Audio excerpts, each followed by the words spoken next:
It is winter lambing time at the Phelps farm. We have 9 little bitty lambs and lots more on the way. There are lots of pregnant ewes, and several people actually suggested that we might bring some of the lambs and a couple of sheep up for our nativity. See, not here, listen. Go lie down till that feeling goes away.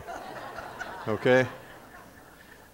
Let me clue you in. Sheep are stupid, and they are messy, and their very, very favorite food is the stuff that's out there in that courtyard. And it would be gone in nothing flat, believe me. If you've been reading ahead on the lesson plans, you might have noticed that we're going to kind of divert out of Esther, Ezra, and Nehemiah and have a lesson in Luke next week, because it's the Sunday right before Christmas. I'm going to use those scriptures and kind of do a special Christmas lesson about my first Christmas. And I hope you come and get a chance to share that with me. What we're going to do in Esther today is just a little bit different than what we've ever done in the past. We've got some focal passages in chapter 4 of Esther today, as you probably know if you've read your lesson plans. But what I would like to do today is I'm going to go through pretty much the rest of Esther. And I'm not going to read it all because that's several chapters. But what I'm going to do is ask you to just kind of follow along with me. And rather than me just telling you a story, I love the rich language that's used by the author of Esther. And so I want you to kind of follow along with me in your Bibles. I'll make commentary, and we'll just kind of pull out selected passages as we go. If you'll remember last week, or in case you weren't here last week, I introduced the primary characters. Esther, of course, also known as Hadassah, a Jewish girl who was taken into the harem and then taken as queen by Xerxes, the most powerful king of his time. And we also have her cousin, her much older cousin, who's almost like her uncle, Mordecai. And we have the evil Haman, who was of an ancient people that were at enmity with the Jews forever and hated Mordecai. If you'll recall, when we left, Haman had been elevated to the highest level of nobles in the court, and everyone was kind of supposed to bow down before him, but Mordecai wouldn't do it. So Haman was really unhappy about that. So one of the things that Haman did was to hatch a plot and say, look, King, there are people who won't bow down to you. And the king, of course, was pretty taken aback. But he said, I can fix this problem. As a matter of fact, I'll donate several $1 million to your treasury to help exterminate this people if you'll just sign this order saying on a certain day it's open season on these people. He didn't mention who they were. The king didn't ask. So I'm going to kind of leave it there. And when we take it up at the end of chapter 3, I'm going to start in verse 13. Where the notices are going to go out of the decree that I just mentioned.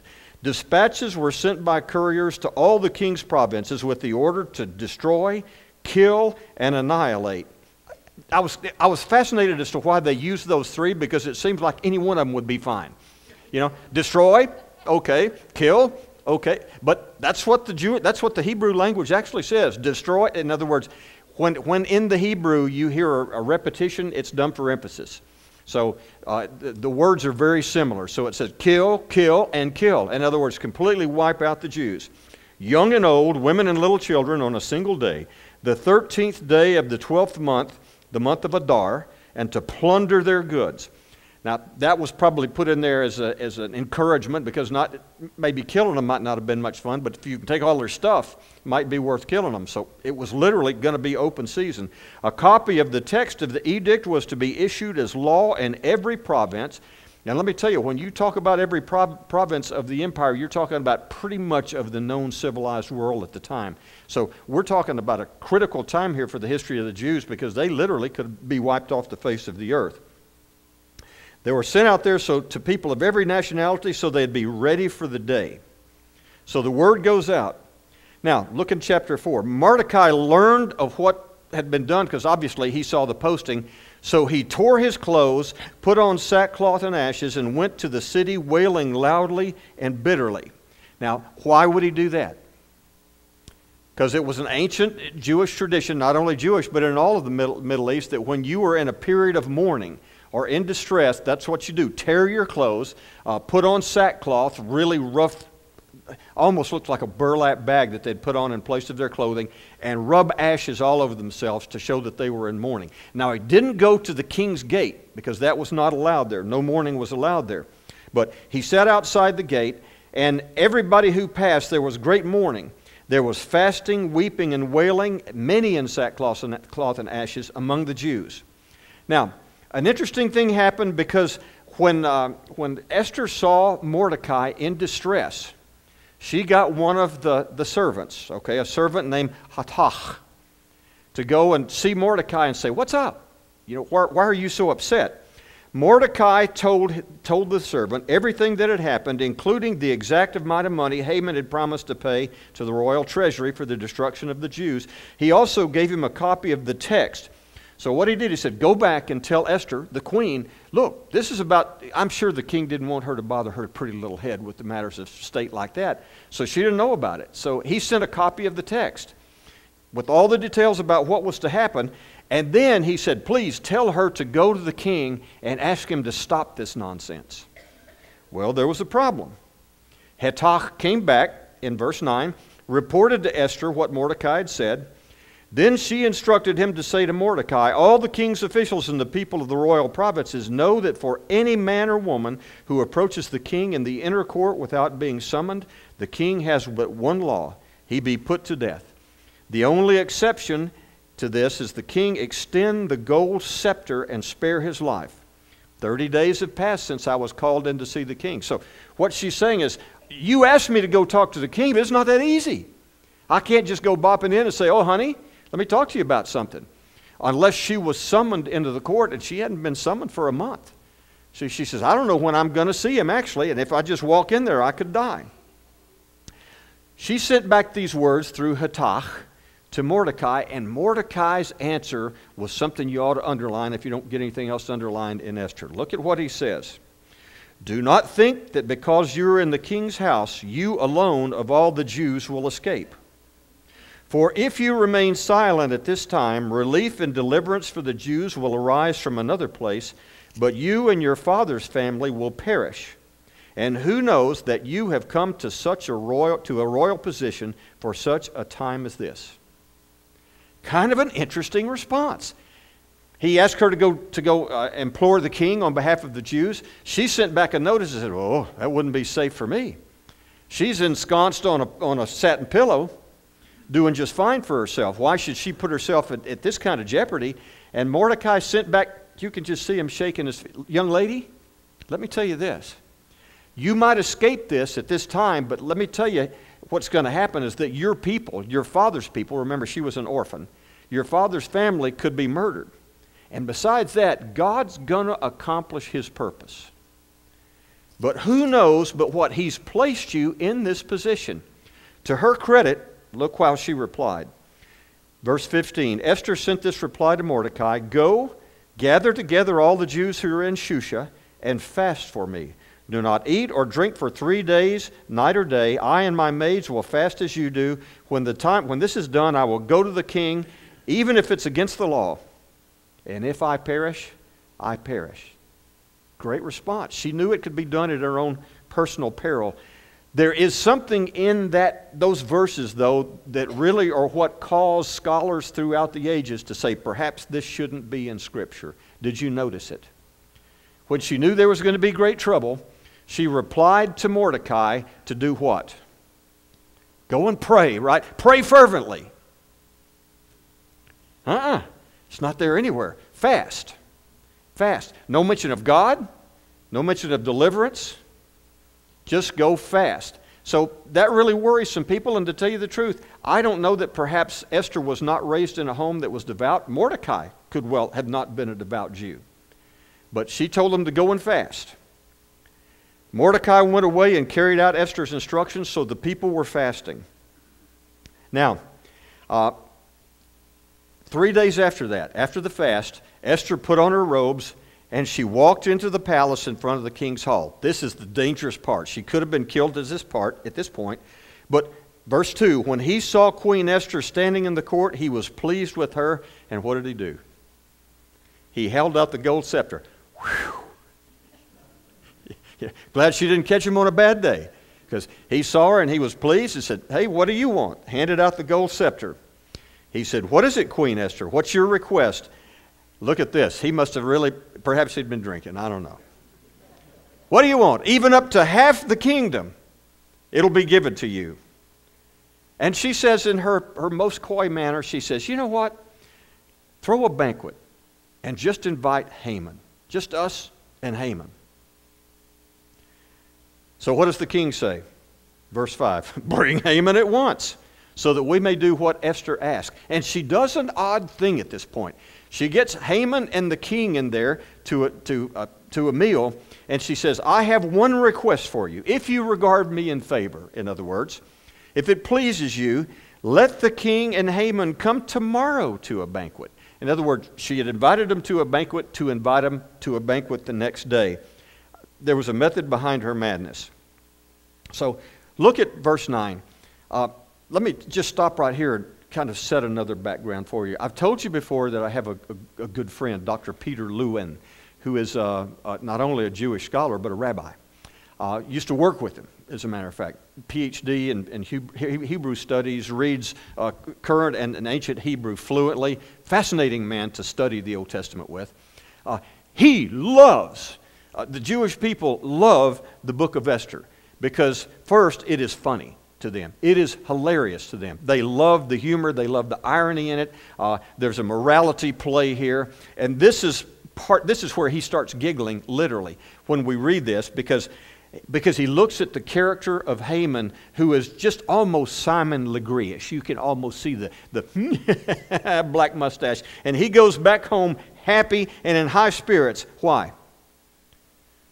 He's been invited to 2 banquets where the only other attendees were the king and the queen. And, of course, Sir Haman.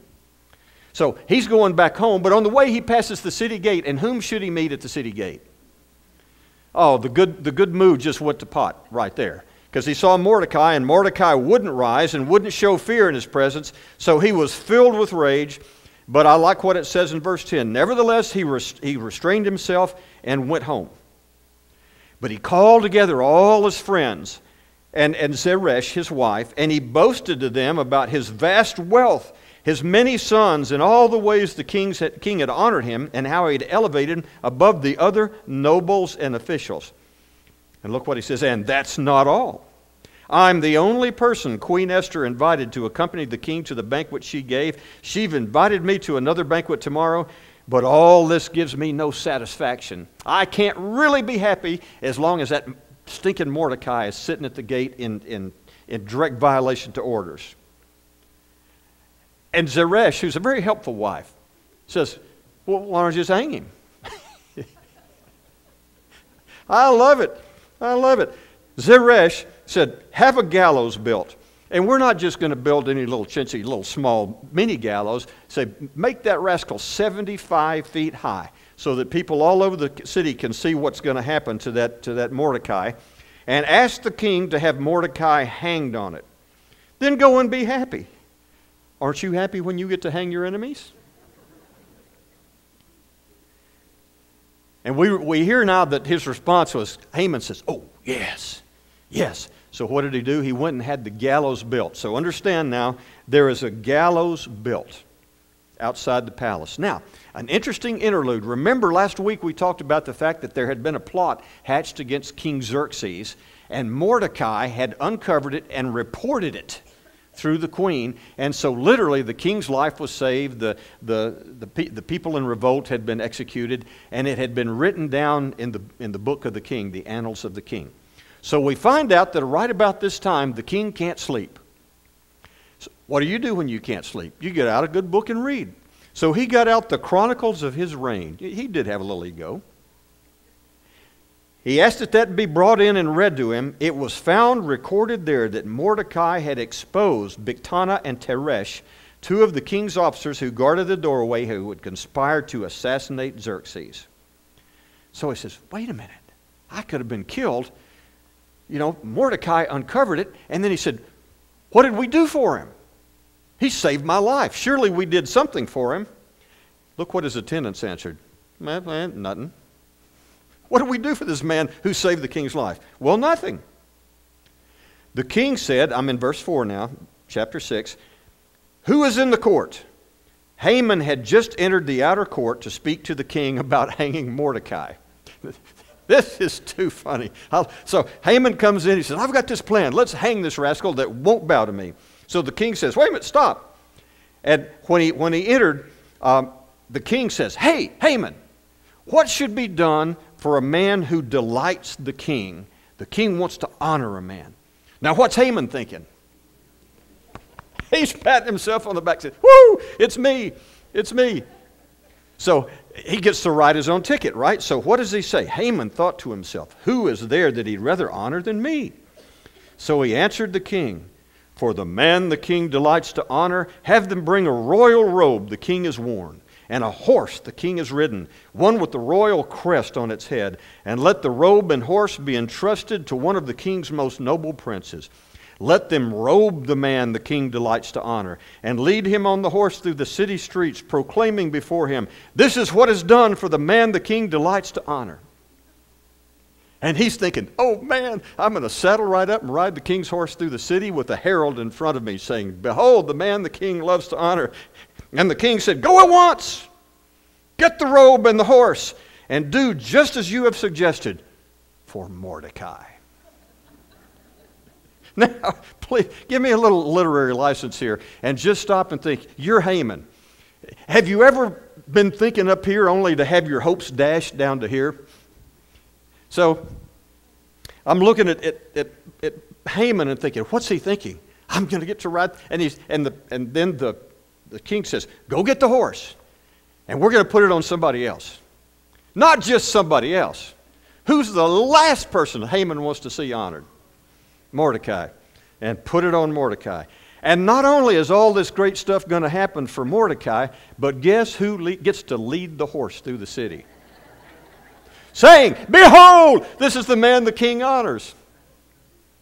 This is too good. So Haman got the robe and the horse. He robed Mordecai. Don't you know he wanted to strangle him with that robe? And he led him on horseback through the city streets, proclaiming before him, this is what is done for the man the king delights to honor. I mean, this is a filthy Jew in sackcloth and ashes. And so we're going to put a robe on him and lead him through the city. What happened at the end of that? Haman rushed home with his head covered in grief and told his wife and friends everything that had happened to him. His advisors, I tell you, Heresh, Haman's wife, is starting to remind me now of Job's wife, you know, of curse God and die fame. Well, look what he says. Since Mordecai, before whom your downfall has started, don't you like that? You know what she's saying is, you think it's bad now. Let me tell you, it's going to get worse, pal. Before your downfall has started, because he's of Jewish origin, you can't stand against him. You will surely come to ruin. Why would she say that? Because there is, after all, on the royal books an edict saying that all the Jews are going to be killed. Why do you think she said, look, he's Jewish. You can't stand before him. Do you remember Haman's history, his heritage? Okay, he's an Agagite, okay, an Amalekite, in other words, people of long-standing enmity, and God has cursed them and said that they will never defeat the Jews. She's thinking back on history and saying, you just thought we could get rid of this Jew. In the end, he's going to win. You will surely come to ruin. While they were still talking with him, the king's eunuchs arrived and hurried Haman away to the banquet Esther had prepared. So in the middle of all this, he's been humiliated. Now he's got to go back to the banquet he was so excited earlier about attending. So they got to the banquet. And the queen's going to get to her business. She says, if I have found favor with you, O king, and if it pleases your majesty, grant me my life. This is my petition. And spare my people. This is my request. Now, I got to tell you, at this time, Xerxes has got to be saying, what's up? You're in no danger. You're the queen. He doesn't know she's Jewish. She's about to come out of the closet here, folks.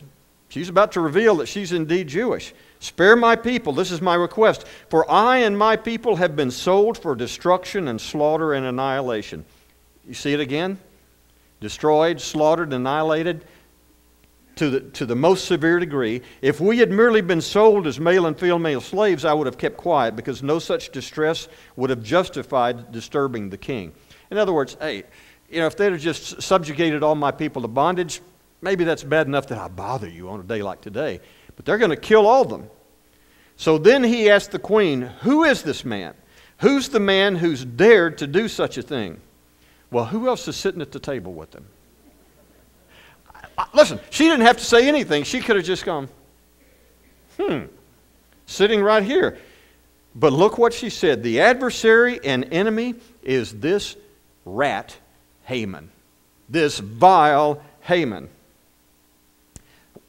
Once again, put yourself in Haman's place. What are you thinking right now? What's he been through? The humiliation is bad enough, but the queen is appealing to the king, saying, please help us, because this horrible, evil man has decreed that all my people are going to be murdered. Well, who is he, honey? Well, as a matter of fact, it's this horrible guy right here. So, you've seen the Southwest commercial, Want to Get Away? This is a want to get away moment for Haman. He was terrified. Oh, it gets better. Believe me, it gets better. He's terrified before the king and queen.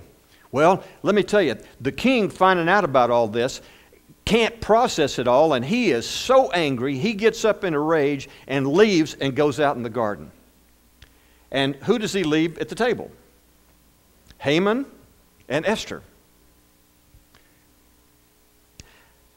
Here's in the greatest bit of understatement you'll ever read. Haman, realizing the king had already decided his fate, what do you think his fate's going to be? He's a dead man walking. He knows that. All right? He stayed behind to beg Queen Esther for his life. Now, get the picture here. They weren't sitting at the dining room table. They were reclining, okay, on their little sofas. And so the queen is reclining on the sofa. So Haman runs over to sit on the foot of the queen's sofa to beg for his life. Who should enter the room again? But the King Xerxes. What did he think? This guy's going to molest my wife. You think you're in trouble before? Look what he says. Haman was falling on the couch where Esther was reclining. The king exclaimed, will he even molest the queen while she is with me in the house? It just gets better. Can Haman get in any more trouble? As soon as the word left the king's mouth, they covered Haman's face. What does that mean? They put the bag over his head. Then Harbona, one of the eunuchs attending the king, said, hey, by the way, you know what I just saw out the window? There's a gallows out there, 75 foot tall. A gallows 75 feet high stands by Haman's house. He had it made for Mordecai, who, by the way, saved the king's life. Oh, this is just too good. The king said, hang him on it. So they hanged Haman on the gallows he had prepared for Mordecai. That's the Jewish people love. This irony is delicious. They love the irony of the man who would have wiped them out being wiped out through the guise of the queen. So they've still got this little problem. Let me fast forward into chapter 8 now. In those days and times, if the king made a decree and sealed it with his royal signet, it could not be changed even by the king himself. So he had declared a day of open season on the Jewish people. The day was set. He couldn't roll it back. Esther pleaded with the king, falling at his feet and weeping. She begged him to put an end to the plan which he devised against the Jews. And once again, he extended his scepter to her to allow her to be in his presence. And she said, if it pleases the king, and if he regards me with favor, I'm in 8:5 now, and he thinks it's the right thing to do, if he's pleased with me, let an order be written overruling the dispatches. The king says, well, nothing much I can do here. But I'll tell you what I'll do is I'll give you all of Haman's stuff. Remember, Haman was one of the richest men in the entire kingdom. And so he says, well, look, that'll make her happy. You know, she's the queen. She's here with me. We can't overrule this order, but I'll give you all his stuff. Because he attacked the Jews, I've given his estate to Esther, and they've hanged him on the gallows. Now, write another decree in the king's name in behalf of the Jews as it seems best to you, and seal it with the king's signet ring. So they thought together and they came up with a brilliant plan. They said, you know what, we'll make another decree saying, okay, the open season on the Jews still stands. But I'll tell you what, the Jews have every right to defend themselves, fight back, and as a matter of fact, take any plunder that they can get from people who attack them. And oh, by the way, the king and his armies are going to be on their side. So if you were planning on murdering a Jew and taking his property, you've got to say, whoa, the price of poker just went up here. Maybe we don't want to do that. Verse 11, the king's edict granted the Jews in every city the right to assemble and protect themselves, to destroy, kill, and annihilate. I love this. Destroy, kill, and annihilate any armed force of any nationality or province that might attack them and their women and children, and to plunder the property of their enemies. So the day is approaching. Look in in chapter 9. On the 13th day of the 12th month, the month of Adar, the edict commanded by the king was to be carried out. On this day, the enemies of the Jews had hoped to overpower them. But now the tables were turned, and the Jews got the upper hand over those who hated. The Jews assembled in the cities and all the provinces to attack those seeking their destruction. No one could stand against them because the people of all the nationalities were afraid of them. Remember when the Hebrew children were led into Canaan, remember that all the tribes before them, many of them actually surrendered because they'd heard what God was doing on their behalf. So now instead of attacking the Jews, they were afraid of the Jews. And what we find out that in the city of Shusha alone, they killed 500 people who had planned to attack them. The Jews did, but they did, and the Bible's very careful to say that they did not take their plunder. That they killed them, but they didn't take their stuff. Look at verse 11. The number of those slain in the citadel of Shusha was reported to the king that same day. The king said to Queen Elizabeth, the Jews have killed and destroyed 500 men and the 10 sons of Haman in the citadel of Shusha. What have they done in the rest of the king's provinces? Now what is your petition? It will be done to you. What is your request? It will be granted. So she has another chance. She says, if it pleases the king, give the Jews in Shusha permission to carry out this day's edict tomorrow, and let Haman's 10 sons be hanged on the gallows. Did you stop and think what I thought? They're already dead. They've already been killed. You know what she wanted done? Their bodies hung up on display on that same gallows for all to see.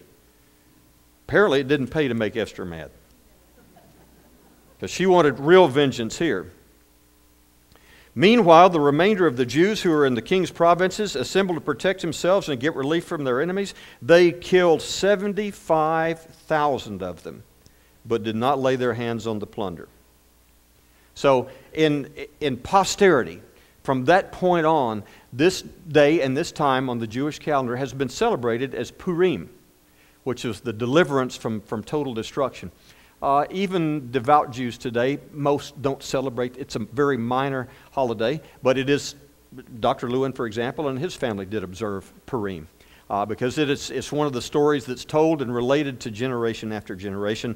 And right now you're saying, look, I'm a white Anglo-Saxon Protestant Baptist in Georgetown, Texas. What in the world does that mean to me? It's a great story. Okay, now I know the origin of the Jewish festival. Here's what it means to you. Here's what it means to me. For a time such as this. For a time such as this. In 2000, we were in Bedford, Texas, and I was on staff, working just temporarily on staff at a Baptist church there, and the pastor was on vacation. And we got a call that a 2-year-old girl had died as part of our church family, a SIDS death. And the parents were separated. So they called me. I needed to go visit them and go with them to do the funeral with them. And so I went with them to the funeral home. The couple were not together at the time, but we all rode together to the funeral home, and they had not seen their daughter since she died. We stopped at the funeral home, and we got out of the car, and the woman stopped and screamed, and fell to the ground. The husband walked into the funeral home. And I'm standing there facing my greatest fear in the whole world, a crying woman. It is seared into my mind. I will never forget, as long as I live, the scream that that woman let out. But at that moment, at that time, an unreal calm came over me, and it just almost like a hand pushed me over there, and I just sat down in the road, sat down on the curb with her, held her hand, and just sat there. And after a prolonged period, we were able to get up and go into the funeral home and see their daughter and put together a service. And I thought, we all have moments like that. Several years ago on Monday Night Live, Kay and someone else who was with us, she's visited with me for years, we went to the Water's Edge Apartments. And we were looking to find a young man who had visited us here. And we knocked on the door, and a young man opened the door. And I said, "Oh, are you young man?" And he says, "No, I'm young man's roommate." And I said, "I'm sorry we missed him. We're from Crestview Baptist Church." And the young guy's eyes got really big. And he said, "Can you come in and talk to me?" Remember that?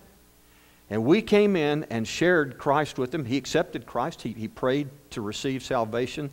And we weren't supposed to be talking to him. And so the phrase "for a time such as this" has loomed large with me over the years. I think that God put me in the car with a grieving couple for a time such as that. I know that God sent us to the Water's Edge Apartments for a time such as that, and we could have chosen to do neither. We could have said, "Thanks. Here's my card. Sorry we missed him." Many times we come to crossroads in our lives that I really believe God placed in our path. I really do. And Mordecai's words really ring out in my ears, because he says, you know what? God's purpose is going to be accomplished, with you or without you. Wouldn't it be nice to let him use you? And so I think, how often does God place us in those places, ready to be used, just to see if we're going to say, "Here am I, send me"? And the rewards that come to you after that, when you think, "Gosh, he used me." So think about that, if you will, because those encounters come at the oddest times and the oddest places. Places you would never suspect. And actually, as I look back, I think, only in the rearview mirror do you see that that was God's timing. What do we call it, Kate? Divine appointment.